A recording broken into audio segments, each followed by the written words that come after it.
What's going on, guys? Welcome to Everything Always. My name is Michael Roman, aka Allfires. Now, as if Marvel Studios didn't go far enough and give us the entirety of Marvel Phase 5, they also started to fill in the blanks from Marvel's Phase 6 as well, but noticeably absent from the entirety of the announcements this weekend and from really Marvel Phase 4 in its entirety. The characters, the franchises, are any of the X-Men mutants, Cyclops, Wolverine, Storm, Beast, the usual suspects. And while there's a good reason we were allowed to see Patrick Stewart's Professor X and Deadpool's allowed to keep going in production, we have some bombshell revelations breaking this morning explaining exactly why we haven't seen those characters, and if correct, we won't see them for quite some time. We now know when Marvel Studios is contractually allowed to introduce them, and again, it's not for a while. We're breaking down this most recent update about X-Men and mutants in the MCU, but first, if you could grab the subscribe button. We do daily Marvel content at the channel, and that's all we do. Everything from official Easter egg breakdowns, trailers, and reviews to the occasional industry insider report and everything in between. So if that sort of thing's for you,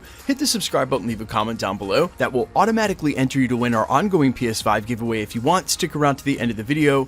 We'll get into all the giveaway stuff again there. Okay, so this information started to be reported across the industry, but it originated with Devin Faraci, who's a former editor-in-chief for Birth, Movies, and Death, and also the current co-host of Marvel Vision. This is what he had to say, that 20th Century Fox, even though they were bought by Disney, had contractual obligations to the actors in the X-Men franchise that have basically carried over to Disney and Marvel and last until 2025. That's right.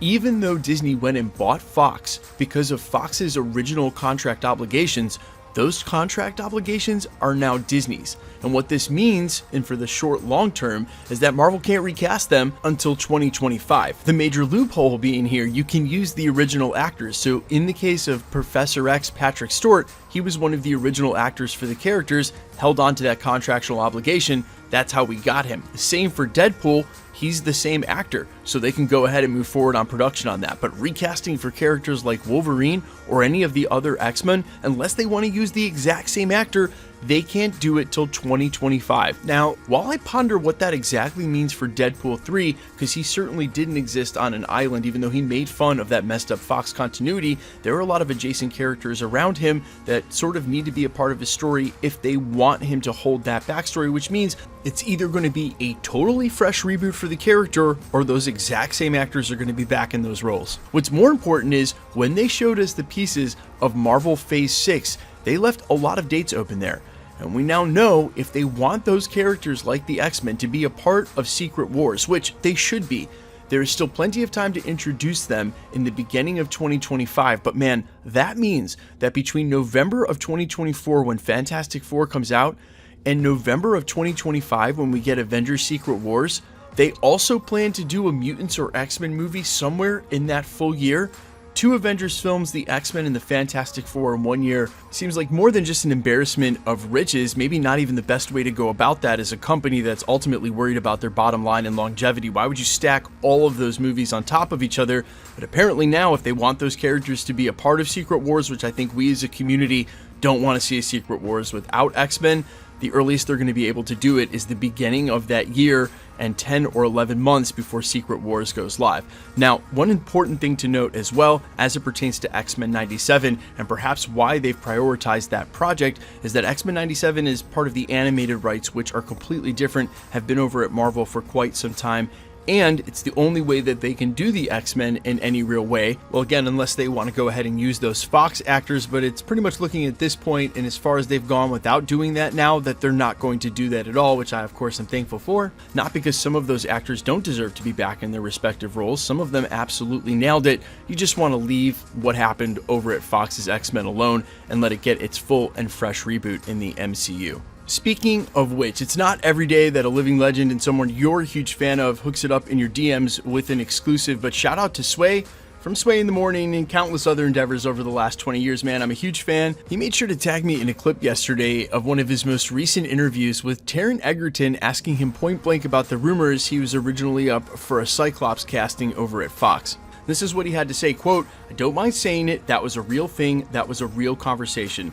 I've never said this actually.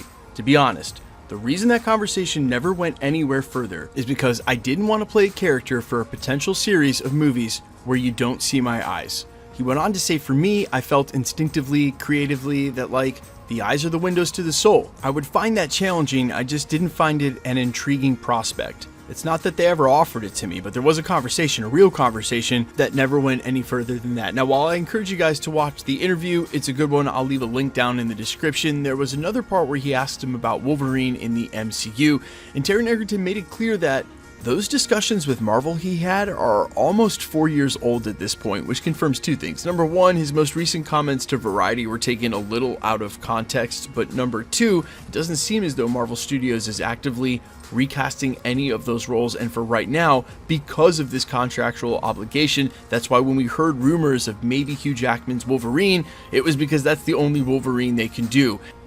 But there are still plenty of ways we could see X-Men in the MCU, and long before 2025. Number one, not every X-Men character ever was in those movies, so you go to the gallery and hit the fringe characters as we're building up to this. Then, when 2025 finally rolls around, you just make sure that you seed these characters independently where there are already natural comic book connections for other characters that already exist in the MCU. Look, Rogue is tied directly to Captain Marvel.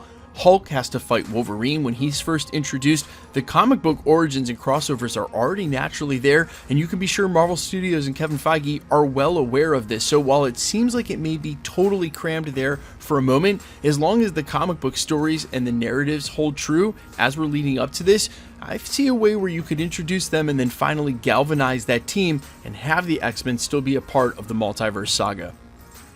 You know, when you say that sentence out loud, how Marvel Studios is going to get all the X-Men in before Avengers Secret Wars in 2025, God bless. You know, God bless Marvel Studios. God bless Kevin Feige.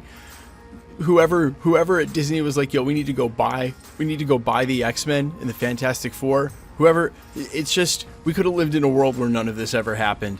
And instead we're getting Avengers Secret Wars live action. So it's going to be all right. It's basically what I'm saying. It may seem tricky, but I have a feeling everything's going to work out. Guys, let me know all your thoughts down below in the comments. Quickly, let's get into the giveaway stuff before I let you go. We're still giving away PlayStation 5s all the way up to 1 million subscribers. The next milestone is 980, which we're headlong into, could easily hit by month's end or next.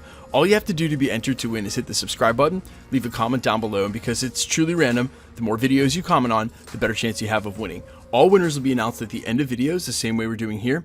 The best way to keep up with the content has always been to hit the notification bell with all notifications turned on, and as always, if you liked today's video, I'd appreciate it if you'd hit the like button. Also, quick ask, I'm in a competition to win an opening show at the end of this year in Hollywood, which would be with a ton of huge acts.